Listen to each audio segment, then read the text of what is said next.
So let's talk about self-taught rewarding behaviors. These dogs in the picture that clients have sent in to me, are they sitting here because they want to sit here? Are they sitting there because they've been forced to sit here? Or are they sitting there because they enjoy sitting there? That's the question you've got to ask. Each person has got the dog focused on the TV. Now, is the dog focused on the TV because it's been bribed? Is it watching the TV because it likes the TV? Does it associate themselves with the noises and the game that's happening in the background? Or has the dog been put in that position and controlled? You can't tell me whether these dogs have been forced or bribed to be in that position. It's as simple as that. The questions you've got to ask is, do the dogs do it because they want to do it, or have they been controlled to do it? That's the question. So let's go back as far as Roman days. Are these dogs taught to do what the dog's doing with the lead, a tight lead? Is it part of the dog's job, or has it been forced to do that? The question is it self-rewarding to be pulling on that lead, or has it been bribed to pull on the lead with gameplay, with food, with excitement, with play? That's the question you've got to ask. We can go back into the scenario of the same time, Roman times, another dog on a statue, look at the lead. Is that a positive behavior or a negative behavior? Is it self-taught? Is it self-rewarding? That's what you've got to ask yourself. So as soon as you put 5 dog trainers in a room for debate, there's a difference of opinion. When there's so much difference of opinion out there in the dog training world, then how do you expect the average person to be able to understand the concept of training a dog? This is the really important part of debate. I'm open for debate anytime with any person if they want to talk sensible about dog training. There's no need to get into bitch fights, but we can agree to disagree on so many different things.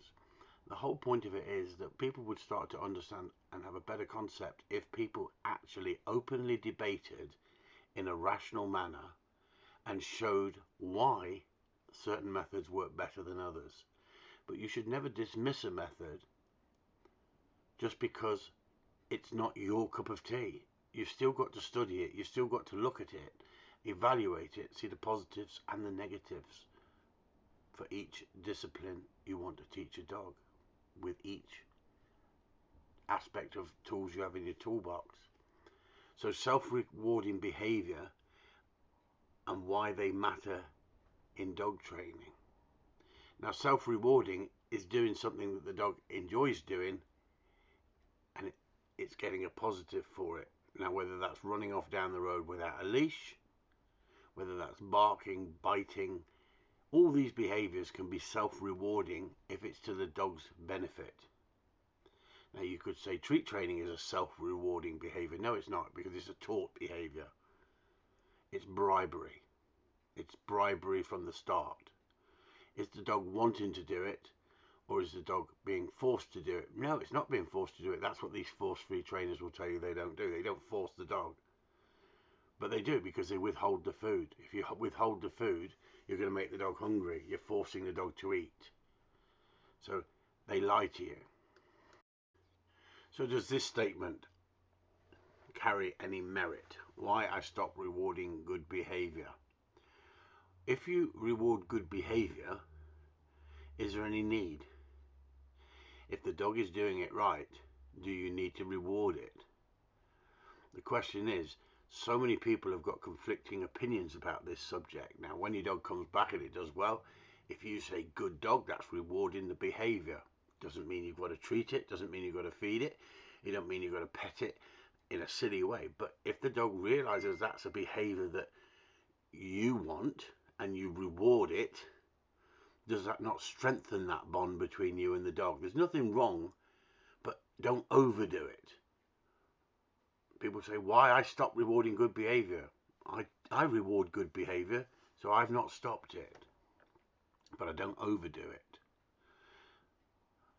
Let's look at this. Teachers should spend as much time developing positive behavior plans as they do building lesson plans. Great context in this. What does it mean?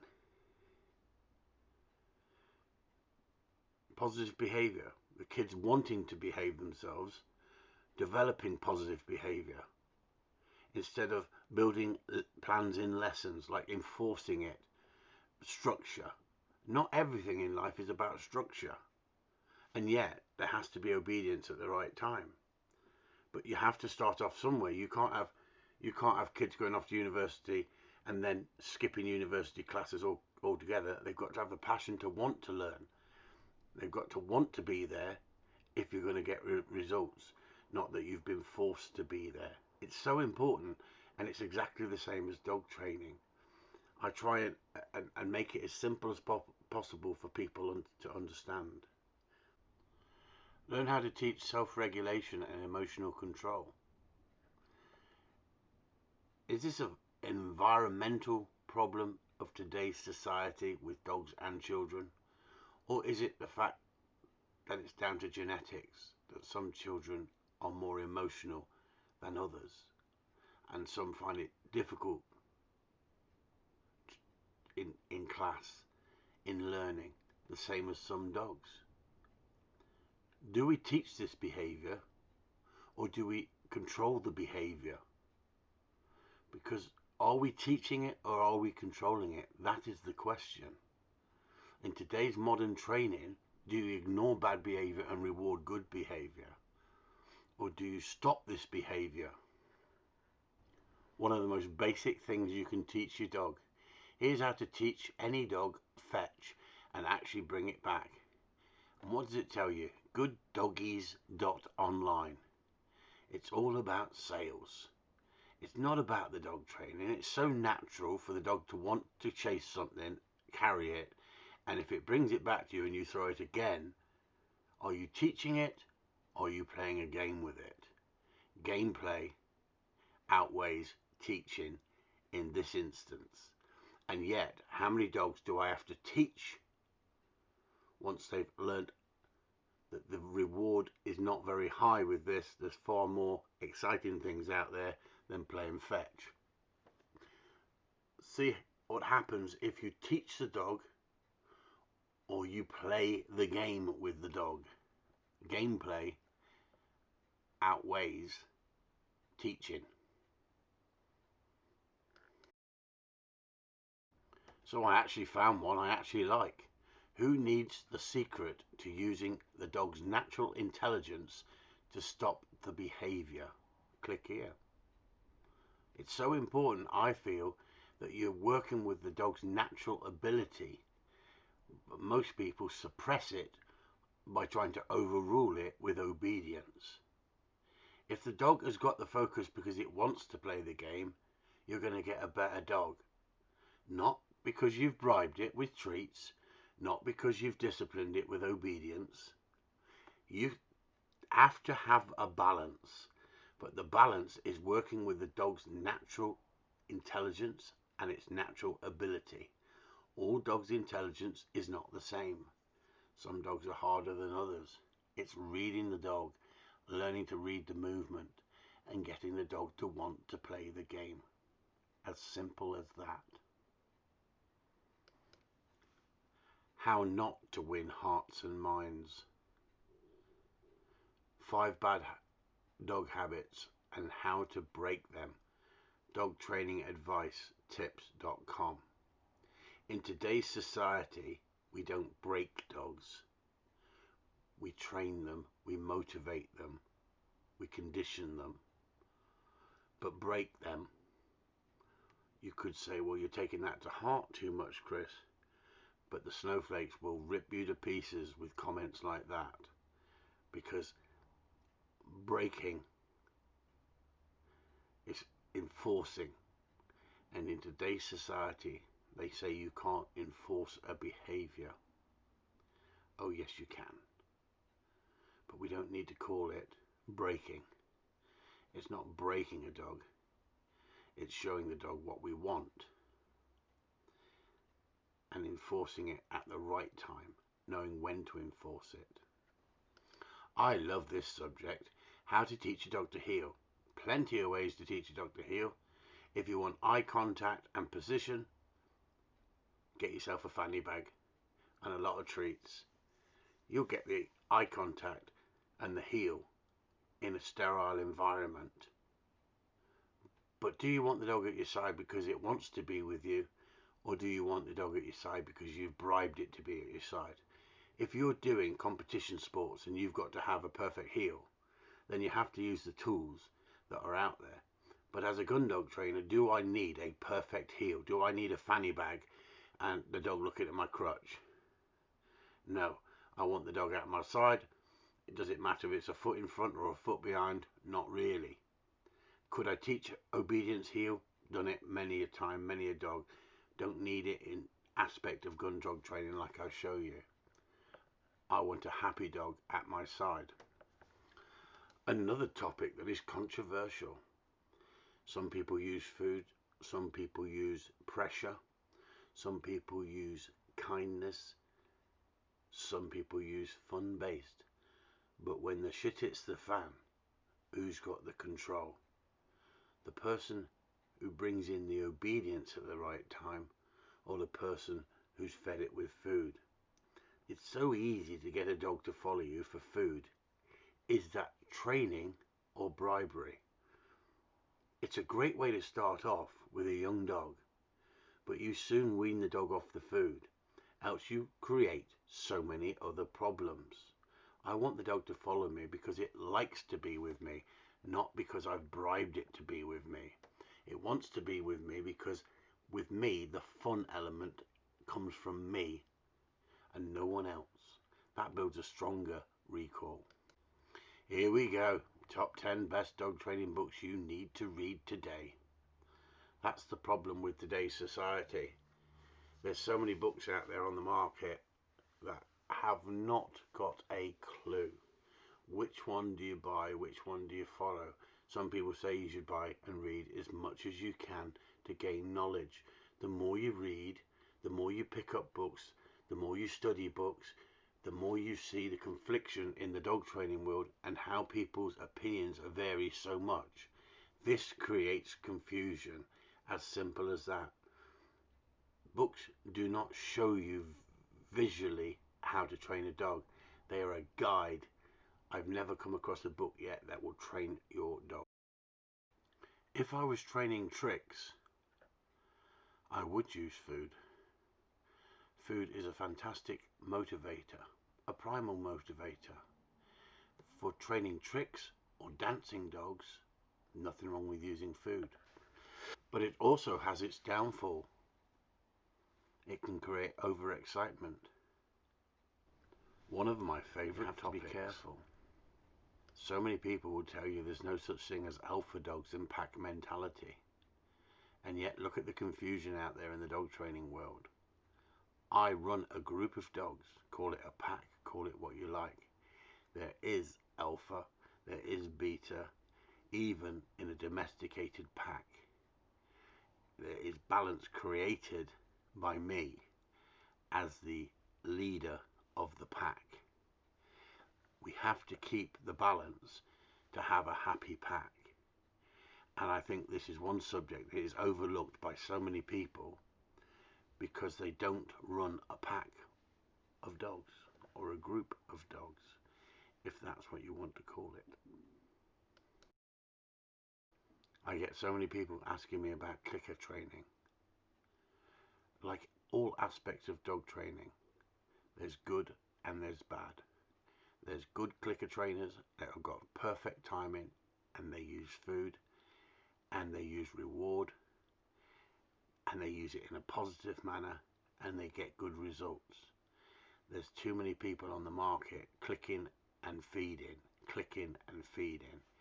and it's an embarrassment to watch, but it brings people on board because you get slight results in a sterile environment. Put the dog in the real world under real temptation and the wheels fall off. Can you get a structured heel with a clicker and food? Of course you can, but it's bribery. In the real world, the dog has to do it. Teach your dog to listen to you using this easy to follow method. Look at the food. Look at the fanny bag. This tells me everything. Look at the sterile environment. Guess what? There's so much of this shit on the internet and people fall for it hook, line and sinker. This is why the dog training world is such a mess.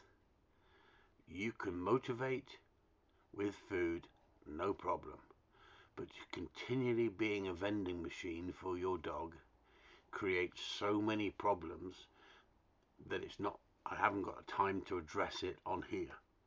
We could do a whole separate video on why this method creates so many problems in dogs and dog training. This is bribery. This is not dog training. So what is this for? What is this award for? These awards, the bronze, silver and gold Good Citizens Program. Is it to promote well-behaved dogs, or is it to promote sales and people returning to your training club because they're getting a certificate? I used to believe in this system. I used to believe that this would help regulate and control how people train. Unfortunately, it's gone backwards. People are giving awards out for the bronze, silver and gold like they're smarties, just to keep people coming back to the church halls, the training centres. It's become the laughing stock of the training world. People come to me with these awards and they've got no recall. The dog does what it wants because they've not trained the dog properly or socialized the dog properly. So, save the best till last. This is the most watched dog trainer on the internet, Zach George. And I think the picture tells the story. What you've got to do is you've got to have a dog licking your face or lying on your body, and you've got to have that approach that everybody thinks the sun shines out your arse. Say your prayers about sums this up. When I've watched some of these videos that he's putting out and people are falling for this, I can't believe how gullible people are. In reality, we do not live in Peter Pan's world. This bloke has manipulated the dog training world in such a way he's done it a disservice. He's not helped the dogs. It's all about the income, it's all about the money, it's all about the following. This is why the dog training world is such a mess. Clicker training about sums this up with food-based non-stop and no correction. So let's look at the evidence. You might as well say what is stronger, a self-taught rewarding behavior, a bribed behavior, an obedience taught behavior, or fun-based behavior? What is the stronger one? You tell me. That's your homework.